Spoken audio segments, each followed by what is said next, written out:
Most people misunderstand the law of attraction because they learn it from noise, from loud voices, exaggerated promises, and constant pressure to think positive all the time. That version feels exhausting because it is not real. The real law of attraction is quiet. It doesn't demand effort. It doesn't ask you to force belief. It doesn't work faster when you shout affirmations. It works when your inner state stops fighting your outer desire. There was a time when this person believed attraction meant visualizing harder, wanting more intensely, and repeating words again and again, hoping something would change. He tried to stay positive even when he felt tired. He tried to stay hopeful even when nothing moved. And that made things worse. Because the mind can feel pressure, even when it's disguised as positivity. He noticed something important during that phase. The more he tried to attract, the more tense he felt, the more he wanted results, the more impatient he became. And the more impatient he became, the further peace moved away. That's when he realized a truth no one talks about clearly. You don't attract what you want. You attract what you are comfortable holding. And comfort has nothing to do with excitement.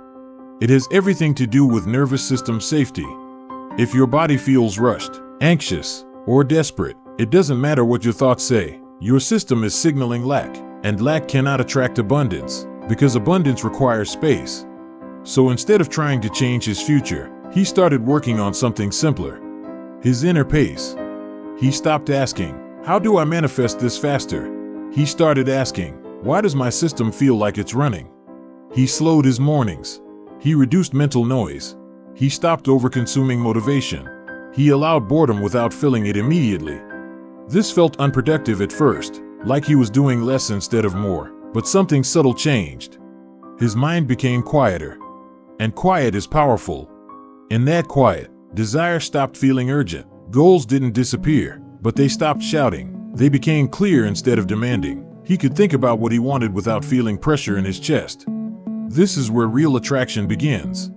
Not when you visualize intensely, but when you can imagine without tension. Because the subconscious only accepts what feels safe. He noticed that whenever he relaxed his grip on outcomes, small things started aligning. Not miracles, not dramatic events, just gentle shifts. Conversations happened at the right time. Ideas came without forcing. Energy returned slowly. The law of attraction wasn't responding to his words. It was responding to his state. This is why low-energy attraction works deeper than high-energy motivation. High energy creates spikes. Low energy creates stability. And stability is what the mind trusts. He learned to sit with the feeling of already being okay, even before things changed. Not pretending everything was perfect, but accepting the present without resistance.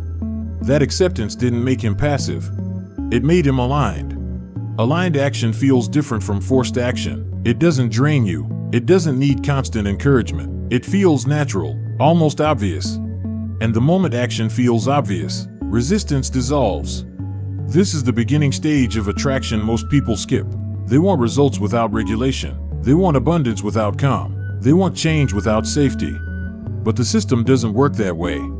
You don't pull reality toward you. You soften into a state where reality can meet you. And once you understand this, the law of attraction stops being a technique. It becomes a relationship with yourself. This is only the foundation. Because once the inner pace slows, deeper layers start opening: beliefs, identity, worth, patience, timing. That's where long-term manifestation happens. Not suddenly, not dramatically, and not in the way people on the internet usually describe it. It happens quietly, in the background, while you are no longer watching the clock or counting signs. Real manifestation begins when your attention shifts away from waiting and moves into living.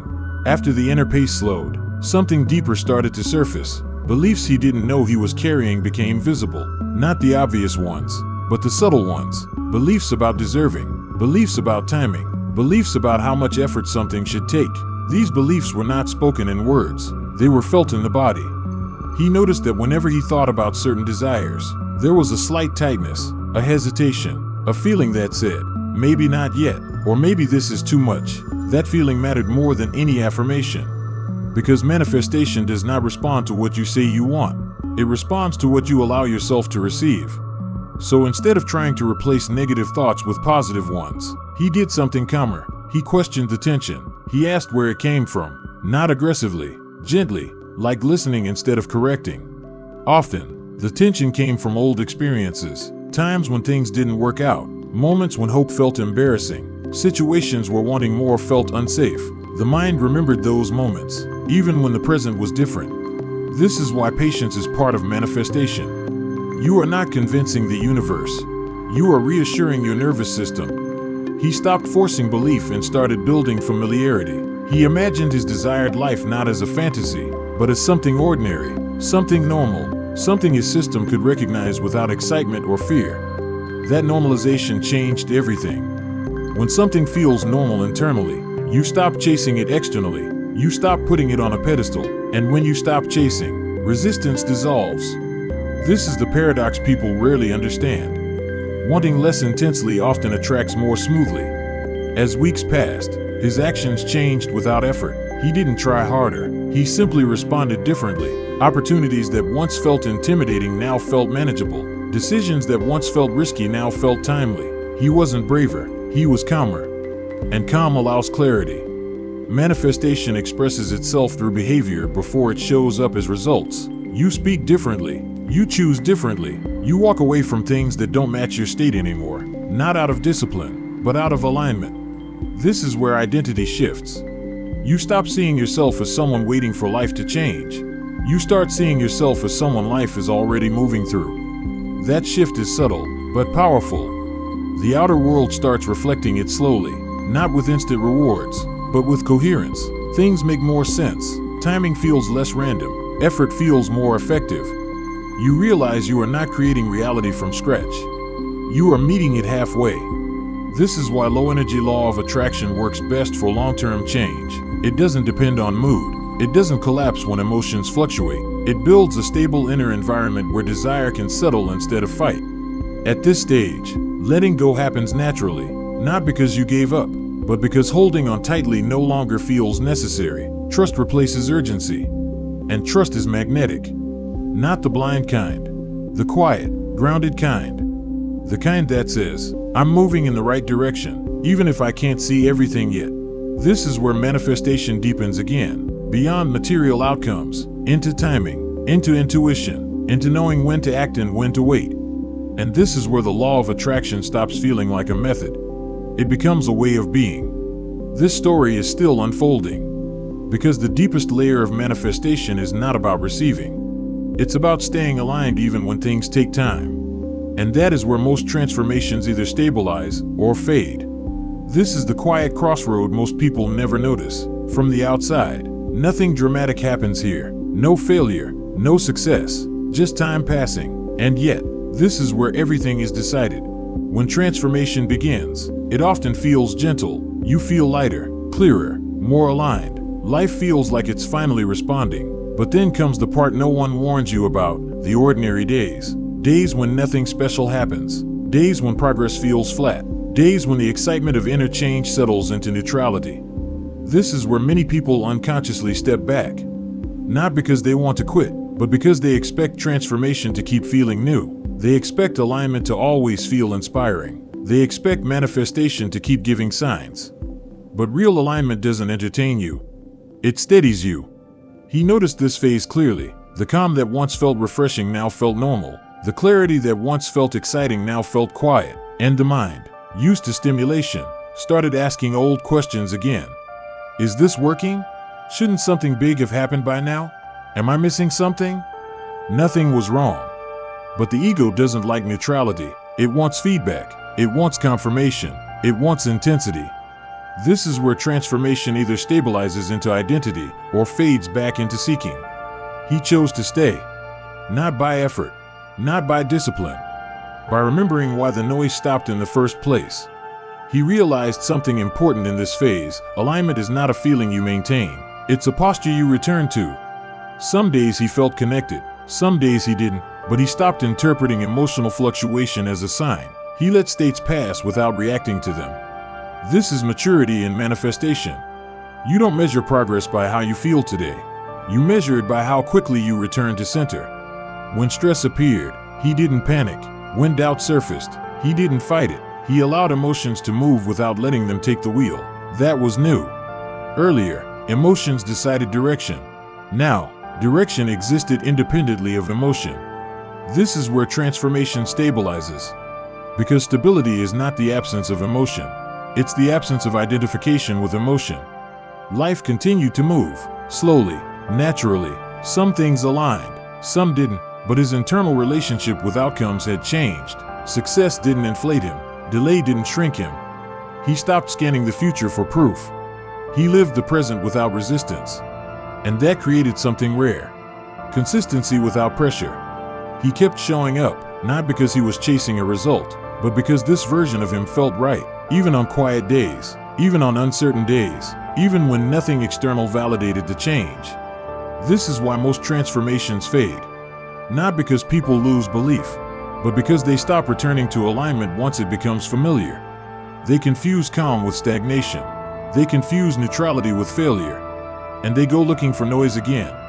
But the ones who stabilize do something different. They treat alignment like hygiene, something you return to daily, not something you celebrate occasionally. And slowly, without realizing when it happened, life starts reflecting that stability back, not as constant happiness, but as coherence, as fewer internal conflicts, as decisions that feel clean, as effort that doesn't drain. Manifestation at this stage is subtle. It's not about getting more. It's about needing less to feel whole. And that is when the law of attraction stops being something you practice. It becomes something you live. Because the strongest magnetic force is not desire. It is inner steadiness. And steadiness doesn't fade. It stays, not as a constant feeling, not as a permanent calm, but as a baseline you can return to. Steadiness doesn't mean life stops moving. It means you stop being thrown around by every movement. At this stage, something important changes in how time feels. You no longer rush it, and you no longer fear it. Days pass without pressure. Weeks move without anxiety. You stop measuring life in milestones and start experiencing it in moments. This doesn't make you passive. It makes you present. He noticed that even when challenges appeared, they felt different now. Earlier, problems felt personal, like signs that something was wrong with him or his path. Now, they felt neutral, situations to respond to, not judgments to internalize. This is one of the quiet gifts of steadiness. You stop turning experiences into identities. A slow phase no longer means you are slow. A setback no longer means you are failing. Uncertainty no longer means you are lost. They are just phases, temporary states, passing weather. Because when your inner state is stable, life events lose their power to define you. He also noticed that desire itself had changed. Earlier, desire felt urgent, almost heavy. Now it felt clean, light, like a direction rather than a demand. He could want something deeply without feeling incomplete without it. That is true attraction. When desire comes from wholeness, not lack. This is why manifestation becomes effortless at this stage. Not because you stop wanting, but because wanting no longer creates tension. You take action without attachment. You allow timing without resistance. You move forward without forcing outcomes. And paradoxically, this is when things align more often. Not because you are trying harder, but because you are no longer blocking alignment with impatience. Life responds well to steadiness. Opportunities come when your system is calm enough to recognize them. Relationships deepen when you are not trying to extract validation. Creativity flows when your mind is not crowded with urgency. This is the version of the law of attraction that doesn't burn people out, because it doesn't demand performance. It only asks for presence. Steadiness also teaches discernment. You become selective without becoming rigid. You know what to engage with and what to let pass. You stop wasting energy on things that don't match your state, not out of superiority, but out of clarity. This clarity doesn't isolate you. It anchors you. And from that anchor, your life expands naturally. Some days will still feel heavy. Some moments will still feel uncertain. Steadiness doesn't remove those experiences. It changes your relationship with them. You no longer collapse inward. You no longer abandon your center. You stay. And staying is powerful. Because staying means you don't reset your growth every time something feels uncomfortable. You don't undo months of alignment because of one bad day. You don't fall back into old patterns just because the mind wants stimulation. You understand now that the work was never about creating a perfect emotional state. It was about building a stable inner ground. And once that ground is built, life can move freely on top of it. This is where long-term manifestation lives, not in constant visualization, not in endless affirmations, but in a nervous system that feels safe enough to receive. a mind that feels clear enough to choose, and an identity that no longer questions its worth. Steadiness doesn't fade because it is not maintained by effort. It is maintained by understanding. And once something is understood deeply, it doesn't need to be forced. It stays. And from that place, whatever is meant to arrive, arrives in its own time.